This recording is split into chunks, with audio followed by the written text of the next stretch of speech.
Aujourd'hui, je vous fais une vidéo qui sera un peu celle de Zoro. On va répondre à une dame qui travaille dans un rectorat, une inspection académique, et qui a appelé l'une de nos abonnées, qui nous a gentiment transmis la conversation téléphonique, et qui a dit toutes sortes de choses fausses. Donc, on écoute cet enregistrement, et puis j'interviens au fur et à mesure pour vous donner mon commentaire. Oui, bonjour. Bonjour. C'est madame? Oui, c'est moi-même. Je vous appelle, c'est la DGN Les Vosges. Je suis madame Nicolas. Oui, bonjour. Alors, je vous appelle au sujet de la déclaration d'instruction en famille que vous m'avez envoyée. Oui.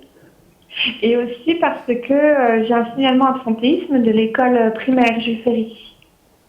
D'accord. Oui. Parce que tant que vous n'avez pas eu d'accord pour l'instruction à domicile, votre fille devait être scolarisée. Alors, petite pause. Très intéressant. Tant que vous n'avez pas eu d'accord, votre enfant est considéré comme déscolarisé. Donc l'accord, bon, j'appellerai cette dame, hein, personnellement je lui dirai, mais enfin en attendant je fais cette vidéo pour vous qui recevez peut-être ce genre d'appel. Les accords, il n'y en a pas, ça n'existe pas. Il n'y a pas en France d'institution qui accorde aux citoyens d'exercer ses libertés, et notamment la liberté d'école à la maison. Donc ça, c'est faux. Et par ailleurs, elle dit, tant que vous n'avez pas cet accord, l'enfant est déscolarisé, c'est-à-dire considéré en absentéisme. C'est faux également, puisque l'absentéisme ne concerne que les enfants qui font l'école buissonnière, c'est-à-dire qui ne vont pas à l'école durant un temps donné. Tandis que les enfants qui sont en cours de rescolarisation, je le dis très souvent, ne sont pas dans le cas de l'absentéisme, mais en cours de rescolarisation. Ils changent d'établissement. Si par exemple un élève français devait aller s'installer en Polynésie française, il lui faudrait peut-être 1 mois ou 2 mois pour retrouver une école. Dans ce cas-là, il ne serait bien sûr pas en situation d'absentéisme qui est une faute, si vous voulez. C'est une faute vis-à-vis de l'obligation de suivre une instruction. Eh bien, ça n'est pas le cas, puisque simplement il s'agit d'un déménagement et d'un changement d'établissement. Donc, c'est une erreur de la part de cette dame, et de manière générale, très fréquemment de la part des rectorats, et même de très nombreux sites internet. D'accord. D'accord. Alors, déjà, premièrement, il faudra justifier de l'absence auprès de l'école. Oui. Ensuite, votre courrier... J'ai pas entendu. D'accord. Alors, déjà, premièrement, il faudra justifier de l'absence auprès de l'école. J'ai pas entendu. Que dit cette dame? J'ai pas entendu. Qu'est-ce qu'elle dit? Il devra justifier de l'absence auprès de l'école. Absentéisme de l'école primaire Jules Ferry. D'accord. Oui. Parce que tant que vous n'avez pas eu d'accord pour l'instruction à domicile, votre fille devait être scolarisée. Devrait être scolarisé tant qu'on n'a pas d'accord. Donc ça, c'est faux, évidemment. D'accord. D'accord. Et ensuite, Alors, déjà, premièrement, il faudra justifier de l'absence auprès de l'école. il est de la cécité? Il devra justifier. Moi, je comprends pas. Hein. Personnellement, j'ai pas entendu. Bon, c'est pas très grave. Oui. Ensuite, votre courrier de déclaration d'instruction en famille n'est pas correct. Très intéressant. Et ça, c'est typique des glissades totalitaires des administrations. Votre courrier n'est pas correct, mais madame, où est-ce que les courriers sont, dans la loi, indiqués comme corrects ou pas? Où est-ce qu'il y a dans la loi un courrier type? Nulle part. Le courrier est parfaitement correct. Il n'y a pas d'obligation quelconque, si ce n'est identité de la personne et signature, éventuellement date. C'est même pas obligatoire puisque le tampon de la poste fera foi. Mais il n'y a pas de notion de courrier correct. Ça n'existe pas. C'est dans les dictatures que ça existe, les courriers corrects. Déjà parce qu'il n'est pas signé des deux parents. Alors, en aucun cas, ça c'est très intéressant aussi, en aucun cas, vous n'avez l'obligation de le faire signer des deux parents. Hein, c'est faux, ça fait partie des on-dit et des rumeurs, puisque l'enfant a le droit à l'accès à l'instruction. C'est un droit inviolable. Ce n'est pas parce qu'un parent ne va pas signer que l'enfant serait privé de ce droit. Ainsi, la maman peut parfaitement envoyer un courrier disant qu'elle fait l'école à la maison pour son fils, sans même légalement avoir besoin de la signature du mari. Cette signature n'est pas nécessaire. A fortiori si les parents sont séparés. Donc là encore, on a le cas oui, d'un prolongement, parce que là, si vous voulez, les administrations, elles ne survivent qu'en grandissant. Si elles s'arrêtent, c'est comme des vélos, elles se cassent la figure. Donc elles ont besoin d'étendre leur pouvoir. Donc elles édictent sans cesse des circulaires et disent des choses à chaque fois nouvelles, mais qui ne correspondent pas à la loi. Donc ça, c'est recalé, c'est refusé.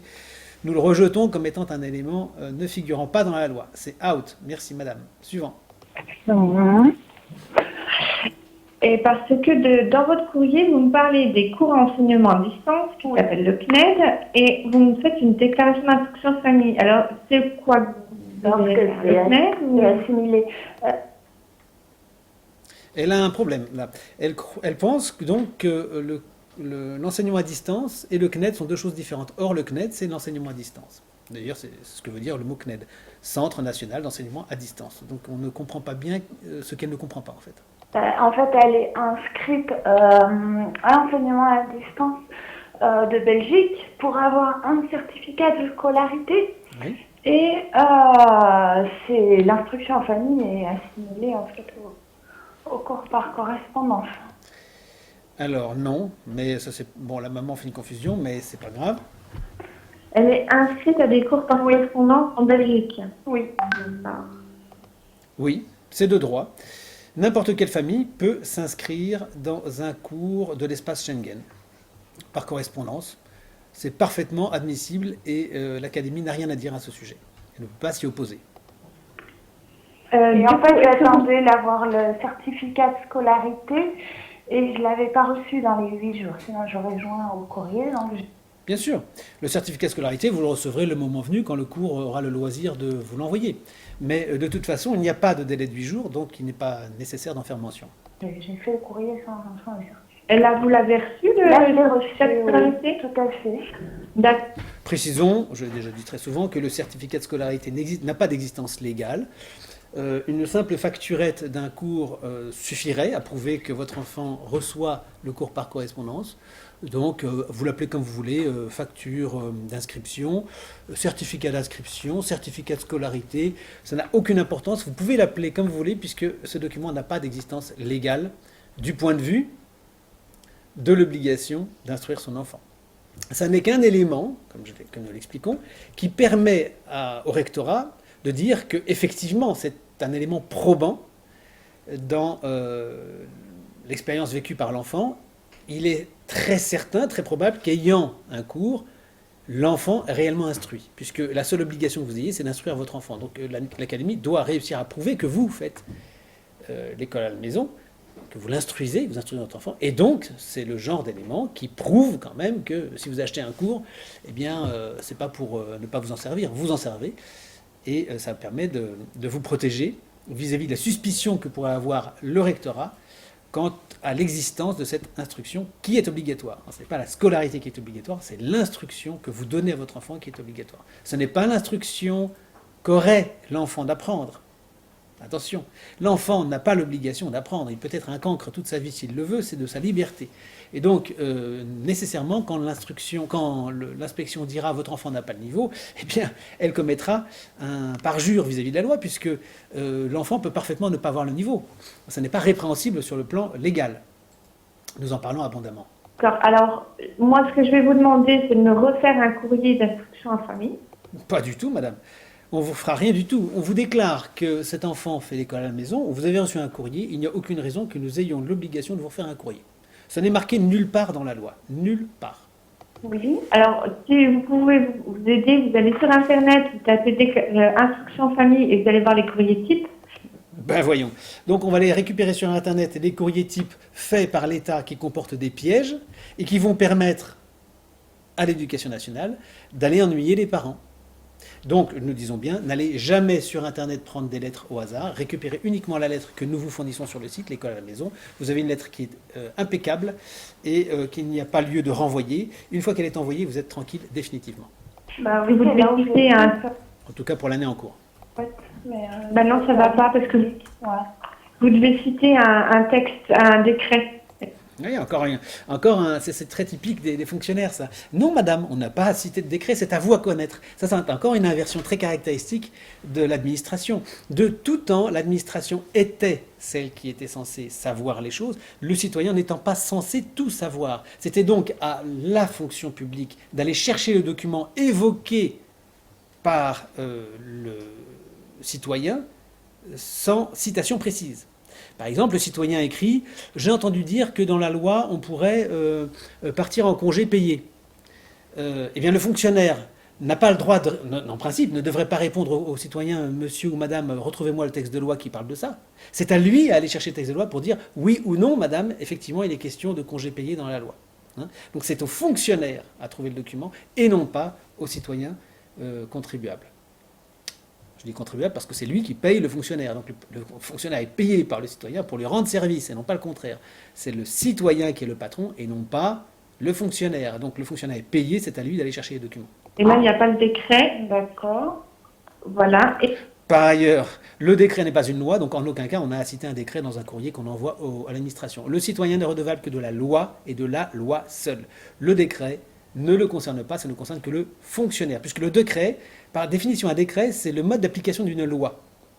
Donc par exemple, c'est l'exemple que je donne tout le temps, les voitures de police vont circuler sur la voie pour contrôler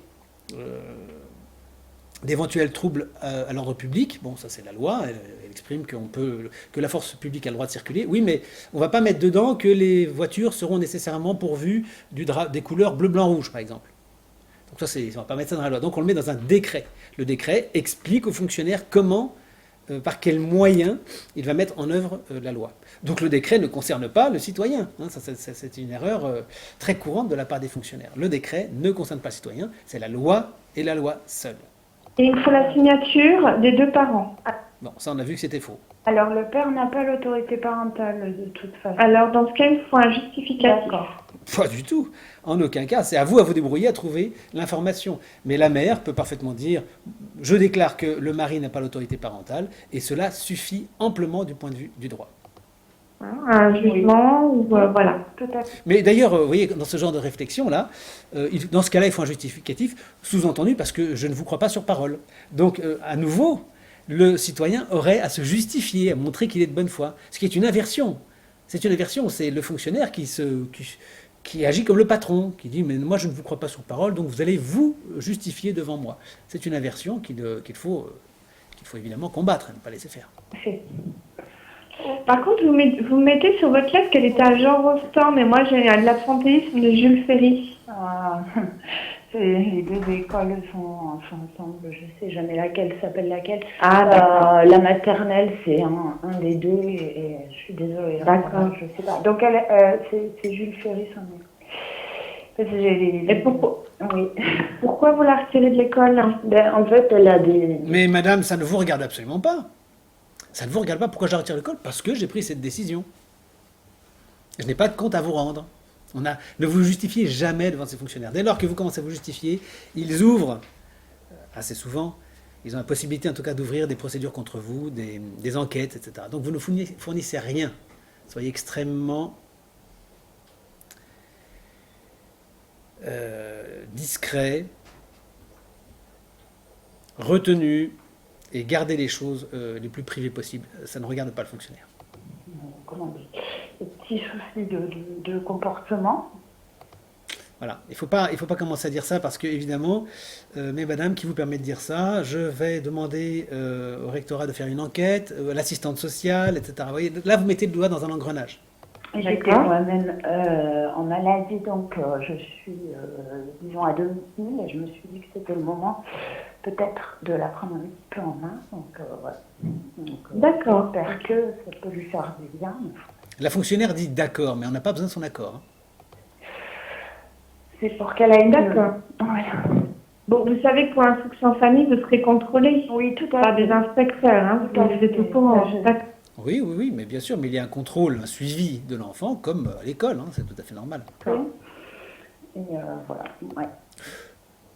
Et ce contrôle sera modulé selon les termes de la loi, et nous expliquerons qu'il se passera très bien, puisque ce contrôle ne donne pas tout pouvoir à l'inspecteur non plus, hein, on l'explique bien sur le site. Après, j'imagine que c'est momentané, hein, mais on va essayer de la reprendre en main D'accord. un peu. Voilà. Ok. Bah, du coup, j'attends votre courrier Ok. avec les documents justificatifs. Ok, je vais Non. regarder ça. Et puis, il faut prévenir l'école. Hein. Vous envoyez un justificatif à l'école parce que pour eux, elle est absente. Et... Jamais de la vie. Ça ne regarde en aucun cas l'école, qui à nouveau est au service du citoyen, et donc on n'a pas de compte à lui rendre. On peut lui dire poliment, je quitte votre établissement. On peut lui envoyer un courrier si les choses se passent mal en leur rappelant un certain nombre de textes de loi et de dispositions légales. Mais on n'a pas à se justifier auprès de l'école. Du coup, vous n'êtes pas dans la loi, là. Mais si, madame, on est parfaitement dans la loi. Et c'est vous qui n'êtes pas dans la loi en disant tout ce que vous dites. D'accord, parce que j'avais envoyé exprès le courrier à temps pour que tout soit bien fait. Bah, je vais voir ça. D'accord. Ok. Je vous remercie de votre appel. Merci. Petite note en passant tout de même, cette personne appelle en se présentant sommairement. Il pourrait être de bon ton de lui demander de prouver son identité en exposant mieux qui elle est, parce que là elle dit je suis Madame Intel venant de tel endroit, c'est un peu court. Quels sont vos titres pour m'appeler Madame? Et quelle est votre fonction? Et actuellement, êtes-vous en cours d'accréditation? Êtes-vous autorisé à m'appeler en ce moment? Voilà. Donnez-moi donc votre identité complète et votre numéro que je puisse vous rappeler. Par ailleurs, je tiens à vous préciser que cette conversation, je vais l'enregistrer conformément au droit, de façon à ce que je puisse conserver une trace personnelle dans mes archives.